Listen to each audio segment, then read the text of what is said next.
eu fiquei amarrado. A tia Maurina, uma irmã da minha mãe, ela sabe, ela disse que ela não sabe o que aconteceu com ela. Deu uma vontade dela ir imediatamente para Campo Grande. Ela chegou em Campo Grande à tarde, eu ainda estava amarrado naquele terreiro nu. E aí ela mandou me desamarrar e me mandou de volta. A tortura ia continuar no outro dia. O diabo ia ceifar a minha vida, só que ele tinha se esquecido que Deus já tinha me selado quando eu ainda era uma criança. Aleluia! E quando Deus sela um homem, quando Deus sela uma mulher, todos os planos do diabo são frustrados. Aleluia! Louvado e engrandecido seja o nome do Senhor. Só que eu voltei para Cuiabá. Eu voltei para a minha cidade. Um pré-adolescente, com 12 para 13 anos, com o coração totalmente dilacerado, feridas profundas na minha alma, a minha alma dilacerada, meu coração dilacerado pelo ódio, pelo rancor, pela mágoa, pela frustração, pela decepção. Eu não sabia o que era família, eu não sabia o que era pai, eu não sabia o que era lar, rejeitado pelo meu pai. Eu comecei a sair nas noites, eu comecei a sair nas ruas, e de repente eu comecei a olhar para o espelho, e eu comecei a repugnar a minha imagem de homem. Eu olhava no espelho, eu já não queria ser mais eu. Eu já tinha começado então a vivenciar a homossexualidade com os meninos do bairro. Eu comecei a repugnar a minha imagem, eu já não queria ser mais homem. Eu já não queria mais ter aquela aparência. Eu comecei a tomar então esses remédios anticoncepcionais que as mulheres tomam para evitar filho. Logo começaram a aparecer os peitos. Logo o cabelo foi crescendo. A situação na minha casa foi ficando insustentável. Porque o problema já não era mais só com o meu pai. O problema já era com a minha mãe. O problema já era com as minhas irmãs. As minhas irmãs choravam. As minhas irmãs diziam assim: você é o nosso único irmão. Você é vergonha da nossa família. A minha mãe chorava e dizia: meu filho, eu não aceito você nesse estado. Porque, queridos, só uma mãe, só um pai que tem um filho homossexual dentro de casa sabe como é que sangra o coração de uma mãe. Sabe como é que sangra o coração de um pai? Porque não é isso que um pai, não é isso que uma mãe sonha para um filho. O que um pai sonha para um filho é a continuidade da família. A homossexualidade mata o sonho do pai, mata o sonho da mãe. E a palavra do Senhor lá em 1 Timóteo, no capítulo 1, no versículo 9, a Bíblia diz que o pecado da homossexualidade é comparado como assassino de pai e mãe. Timóteo capítulo 1, 1 Timóteo capítulo 1, versículo 9.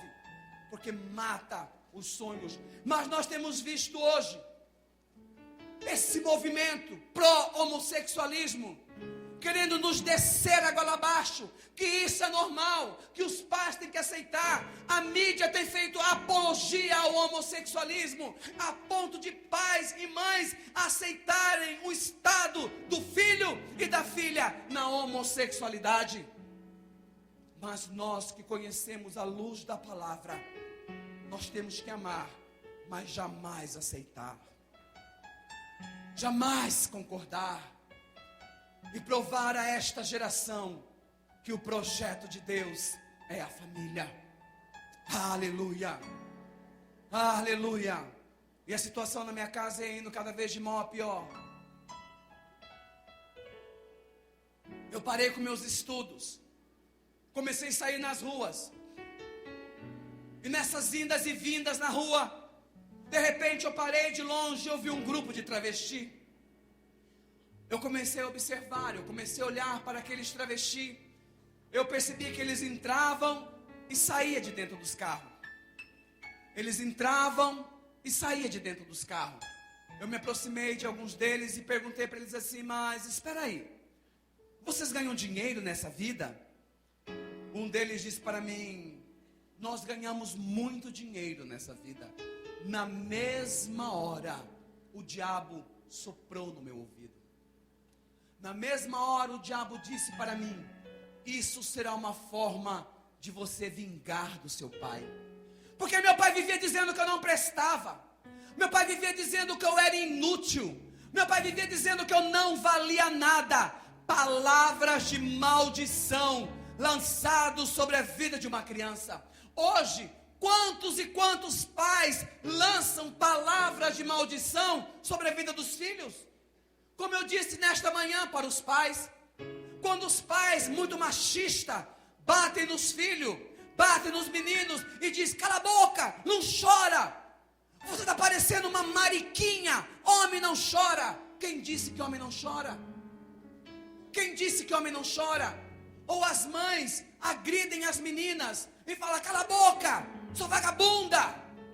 Palavras de maldição lançada sobre a vida dos nossos filhos. Vamos corrigir sim, vamos colocar limites sim, vamos educar sim, pais, mas vamos vigiar nas palavras que nós lançamos sobre a vida da nossa família, porque os nossos filhos é herança de Deus, e há poder na palavra. Nós temos que abençoar a vida dos nossos filhos, nós temos que abençoar a vida da nossa família, e temos que vigiar nas palavras que nós lançamos sobre a vida dos nossos filhos. Aquele travesti me fez um convite, me levou para a casa dele, e naquela mesma noite ele me deu droga.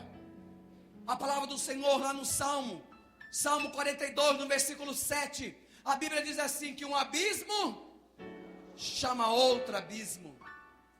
Naquela mesma noite ele me deu droga, no outro dia ele me transvestiu e me levou para a esquina.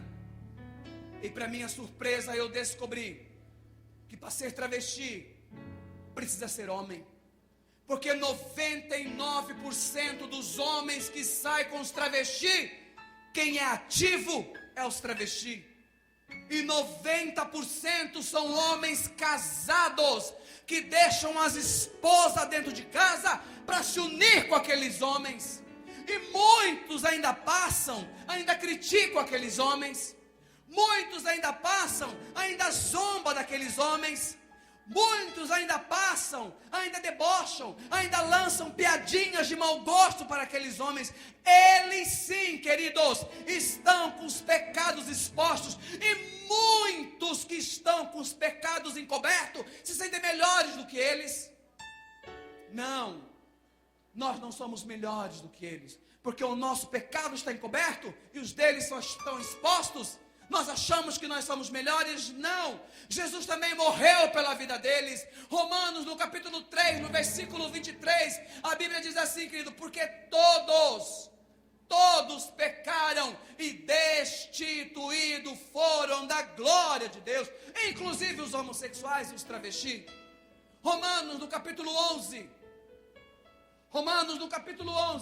no versículo 32, a Bíblia diz que Deus encerrou a todos debaixo da desobediência, para teres com todos de misericórdia.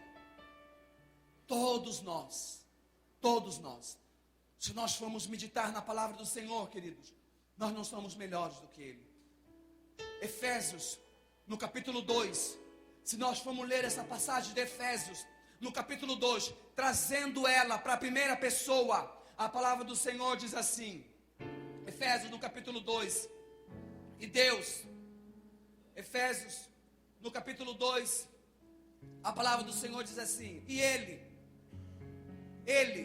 me vivificou, estando eu, Joide, ainda morto nos meus delitos e nos meus pecados, em que em outro tempo eu andava segundo o curso deste mundo, segundo os principados e as potestades do ar, do espírito que agora opera no filho da desobediência, entre as quais todos nós andávamos, fazendo a vontade da nossa carne e dos nossos pensamentos, e éramos por natureza filho da ira.